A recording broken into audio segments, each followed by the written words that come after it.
What's going on, everybody? Welcome back to another video.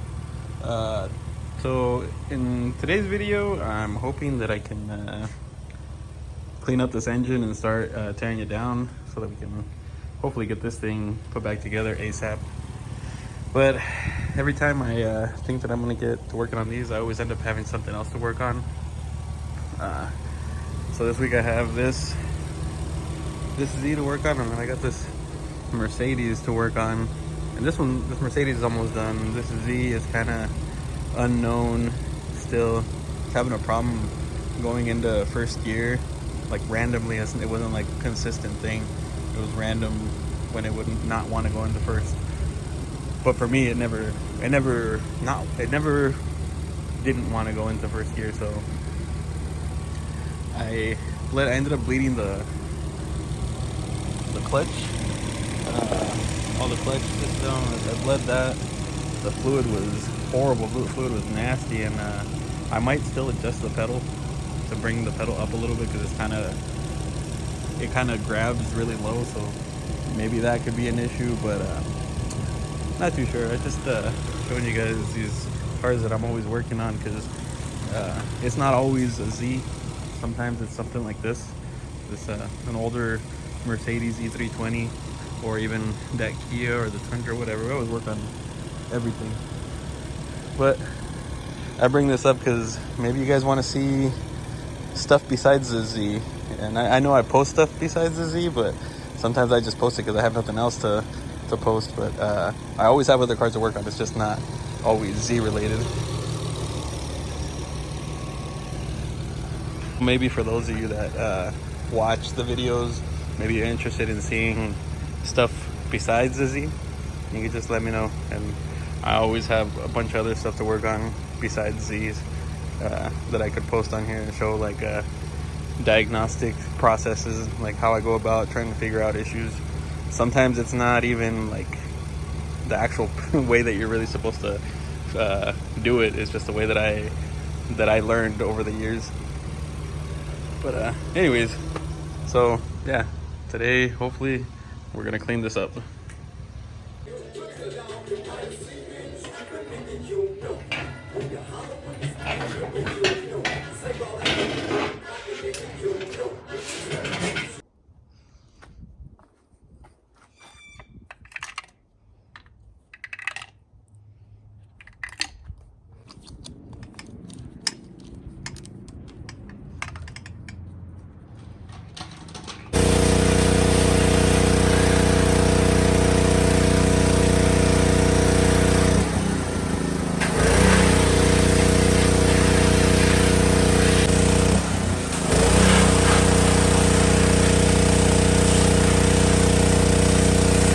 All right, there you have it, guys. I cleaned it up pretty well. There's still some spots that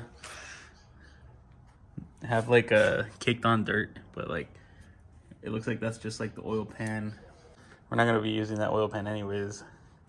I got another one in the back that I can use.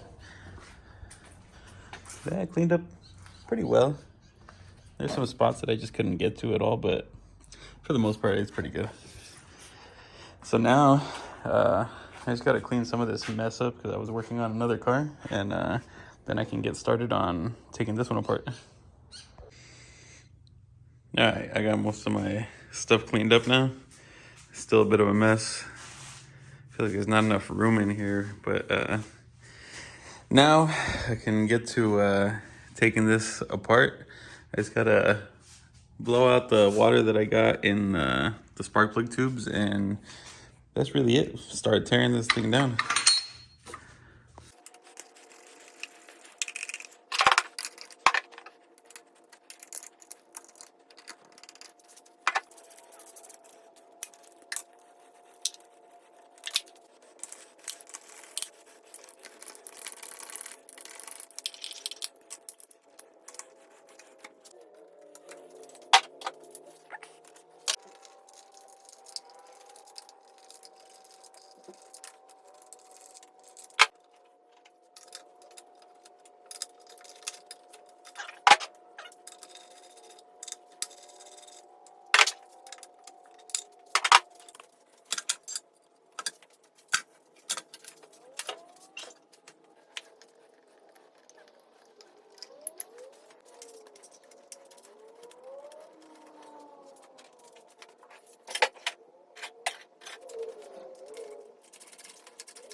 All right, guys, so now we got quite a bit taken apart. We're down to the timing and pretty much everything else taken apart. So I got the oil tree left over there. Nothing on this side, just a dipstick, and then got the injectors still underneath that towel that I got there. But one thing I just wanted to show you guys is your timing. They're the timing marks. I tried to mark them with my whiteout. My whiteout is kind of crappy, but honestly, you don't really have to mark those. They have, each one of them has a little dot here, dot there to line up the marks, and then it has the other one on the crank, and the other one is up here on the oil pump. I just can't remember exactly where. I'm sure once we take this off. Let's see where the other one's at. Oh, it's on here somewhere. It's all greasy. But there's the one on the oil pump. I'll show you guys that one once I clean it off. Sometimes these timing marks, when you're looking at them, they don't line up correctly, like right on, like dead on. And that's okay, as long as you're not like one tooth forward, one tooth back. If you counted it and you're still off by a little bit, it's okay if it's like a tiny bit off. Sometimes you'll move the crank one way, a little bit one way, or back the other way, and it'll be off the tiniest bit. But I've had that happen to me plenty of times when I'm looking at this and I'm like, this doesn't look right. And I take the timing belt off and count the teeth on the belt. And usually what I'll do now is I'll try and well, actually it's been a little bit, but what I would do is mark the belt where these are at, and then count the teeth. And then if I was using the same belt like on the other one, I'm gonna be using the timing belt that I had on that one because that one's new. I'll mark it where the teeth are at on that one, and then put it on basically exactly where I marked it at. I'll still count the teeth, but where I marked is where I'm gonna put it on, and that's always worked for me. But anyways, yeah, sometimes it might just look like you're off by a little bit, but you're all good. So now our timing is on, and all our marks should be on. I want to clean this bottom one just to make sure, but pretty sure they're all on. Then I could take all this timing stuff off, and then I can get the gears off and the backing plates off, so I can replace the cam gears and start taking off like the oil pan and the oil pump. Because once this one's pretty much bare, oh sorry, the water pump too. Once this one's bare, I'm gonna come over to this guy, this other engine, and start taking stuff off of this one that I know I can swap over. I think I'm still gonna need, like, let's see, the oil pump gasket. Let's see, oil pump gasket, and I have to go pick up 2 more cam seals. There's a few seals I still gotta go get, so maybe I'll go get those seals before I start taking this one apart, so I'm not waiting around and forget where stuff goes. But anyways, still gonna take this stuff off.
everything, pretty much everything torn down on this engine.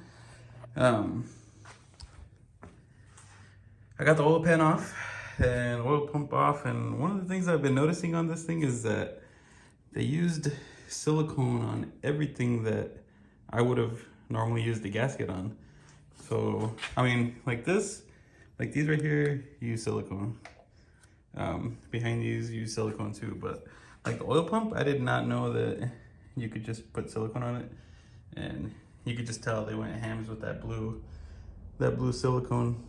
But main thing is that I wanted to take the oil pan off just so we could make sure that everything down here was all right. But anywho, now we can check it. Everything looks fairly good, but the other one that I had gotten looked good too, and yeah, that didn't turn out well. What I am seeing though is either this thing was resealed or was rebuilt, one of the two. But we'll see right now what's going on right here. I'm just gotta get a light in there.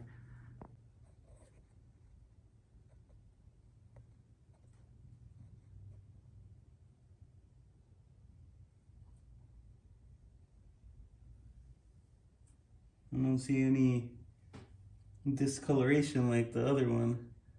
That one looked really bad.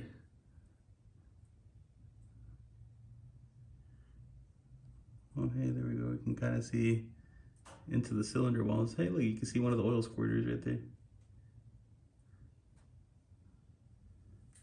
It looks fairly good. Doesn't look like anything, or at least just doesn't, I don't see anything like that would stick out. All right, so I tilted the engine over a little so maybe we could see better.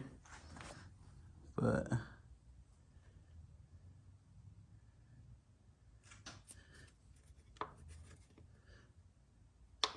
and they'll have a side-to-side movement a little bit, but that side-to-side movement is okay, just not the up and down, and none of them have up and down. But honestly, like, I'm looking at this and everything looks super nice in here, and just the way that the engine looks, I think maybe it was rebuilt at some point and the guy that I got it from just didn't know, or it was just resealed and it really did have low miles. But anyways, I mean, looks like we got a good engine. Here's most of the stuff that it took off there, and some of this it's gonna be trash. I still need to get some gaskets and some seals and a few parts that I'm gonna need that I can't swap over from this over to this engine. So I think I'm gonna stop here, and I'm gonna pick up again on the next video when I start doing all that work. So that's gonna be it for this one. I hope you guys are enjoying, and we'll see you on the next one. Peace.